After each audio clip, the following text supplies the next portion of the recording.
అందరూ పాత క్యాలెండర్లను మారుస్తున్నారు.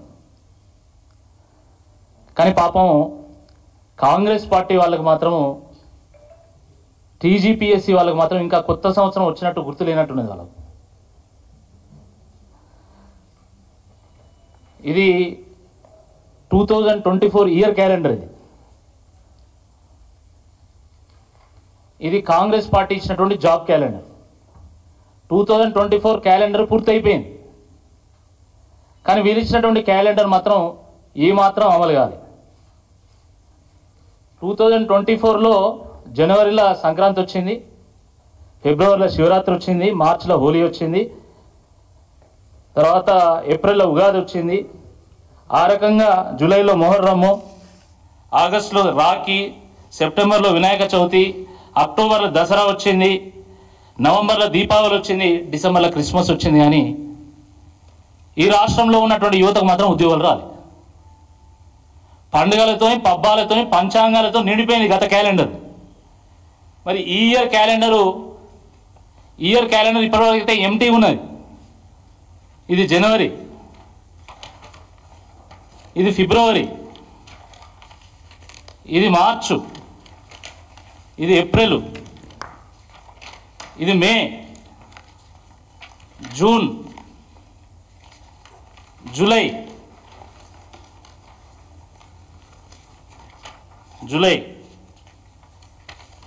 ఆగస్టు, సెప్టెంబర్, ఆ రకంగా అక్టోబర్, నవంబర్, డిసెంబర్ మొత్తం ఎంటీ.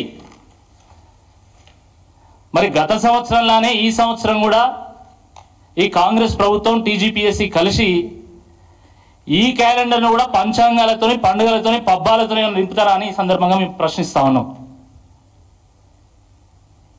మీకేమో అధికారం వచ్చిందని చెప్పేసి మీరు పండుగ చేసుకుంటున్నారు. కానీ ఈ రాష్ట్రంలో ఉన్నటువంటి నిరుద్యోగ యువత మాత్రము వాళ్ళకు ఎండుగా అవుతున్నది. మీకు పండుగ అవుతుంటే వాళ్ళకి ఎండుగా అవుతుంది. ఈ సంవత్సరమైనా ఈ పండుగలు పబ్బాలతో పాటు, పంచాంగాలతో పాటు మధ్యలో ఏమైనా జాబ్స్ ఇచ్చేది ఏమైనా ఉన్నదా అని అడుగుతున్నాం. నేను ఎందుకు అడుగుతున్నా అంటే మీరు చూడండి, 2025 రాగానే యూపీఎస్సీ తన క్యాలెండర్ని రిలీజ్ చేసింది, యూనియన్ పబ్లిక్ సర్వీస్ కమిషన్. తర్వాత ముఖ్యమంత్రి రేవంత్ రెడ్డి గారు అప్పుడెప్పుడో కొత్తగా ప్రభుత్వం వచ్చిన కొత్తలో చెప్పిండు, తన రాజకీయ గురువు అయినటువంటి చంద్రబాబు నాయుడు గారిని ఆదర్శంగా తీసుకొని నేను పరిపాలన చేస్తా, ఆయన రోజుకు 18 గంటలు పనిచేస్తున్నావు అంటే నేను కూడా ఆయనతో పాటు పోటీ పడాల్సి ఉంటుంది అని చెప్పిండు. మరి ఆయన నిన్న ఏపీఎస్సీ క్యాలెండర్ని రిలీజ్ చేసిండు. ఇప్పటి వరకు మాత్రం రేవంత్ రెడ్డి గారి ప్రభుత్వము ఈ జాబ్ క్యాలెండర్ విషయంలో కనీసం ఊసెత్తడం లేదు. హైకోర్టు కూడా జ్యుడిషియరీ రిక్రూట్మెంట్స్ విషయంలో 2025 క్యాలెండర్ రిలీజ్ చేసింది.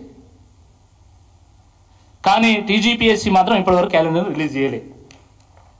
నేను గతంలో కూడా చెప్పిన, గతంలో చూపెట్టినా నేను, తమిళనాడు పబ్లిక్ సర్వీస్ కమిషన్ కానీ, బీహార్ పబ్లిక్ సర్వీస్ కమిషన్ కానీ, యూపీఎస్సీ పబ్లిక్ సర్వీస్ కమిషన్ కానీ, దాంట్లో జాబ్ క్యాలెండర్ అంటే దాంట్లో జాబ్ ఉంటుంది, క్యాలెండర్ కూడా ఉంటుంది.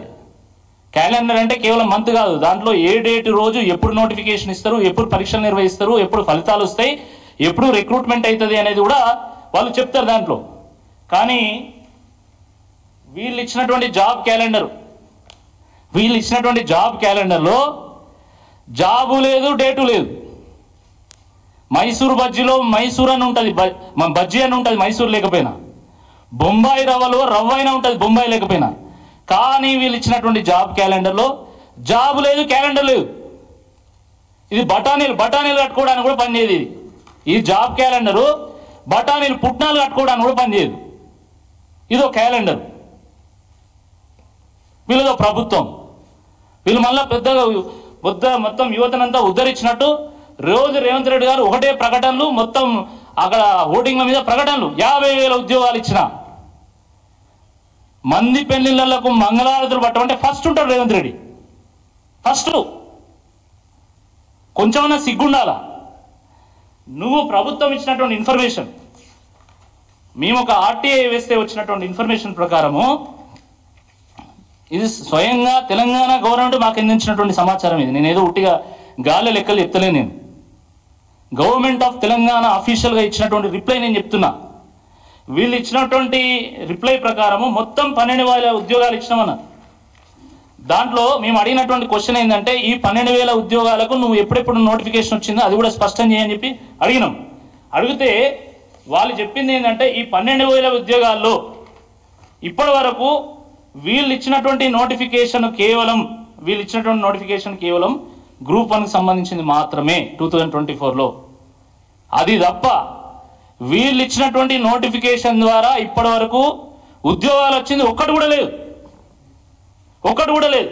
స్వయంగా అనేక పత్రికల్లో కూడా వచ్చింది. కాంగ్రెస్ ప్రభుత్వంలో ఇచ్చినటువంటి నోటిఫికేషన్లు 12,527. కాంగ్రెస్ ప్రభుత్వంలో ఇచ్చినటువంటి నోటిఫికేషన్ మేము చెప్తలేం, పత్రికలు చెప్తున్నాయి.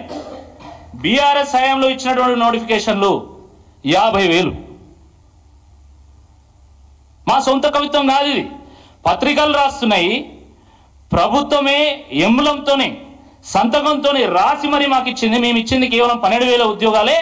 దాంట్లో 2024 దాని తర్వాత అంటే 2024 నుండి ఇప్పటి వరకు వచ్చినటువంటి నోటిఫికేషన్ల ద్వారా వచ్చే ఉద్యోగాలు కేవలం 500.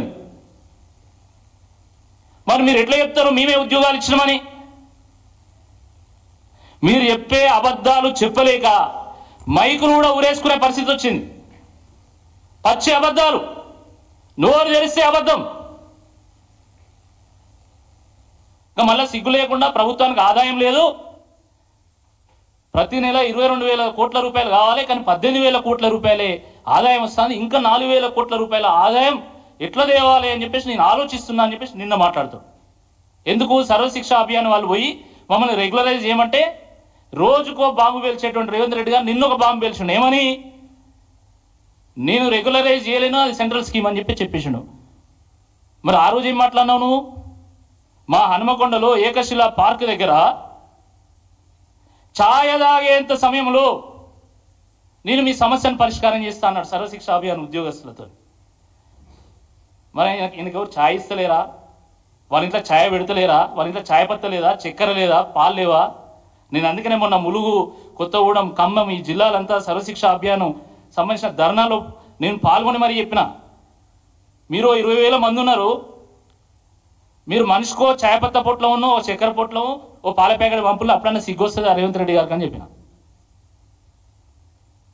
మళ్ళీ నిన్న శుద్ధి పూసైనట్టు నాకు డబ్బులు లేవు కాబట్టి నేను ఇవ్వలేకపోతున్నా, 1వ తారీఖు అయితే మీకు జీతం ఇస్తున్నా కానీ మిమ్మల్ని రెగ్యులరైజ్ చేయ, మీకు పే స్కేల్ లేదు, మన్ను లేదు, మశానం లేదని నిన్న చెప్పాడు.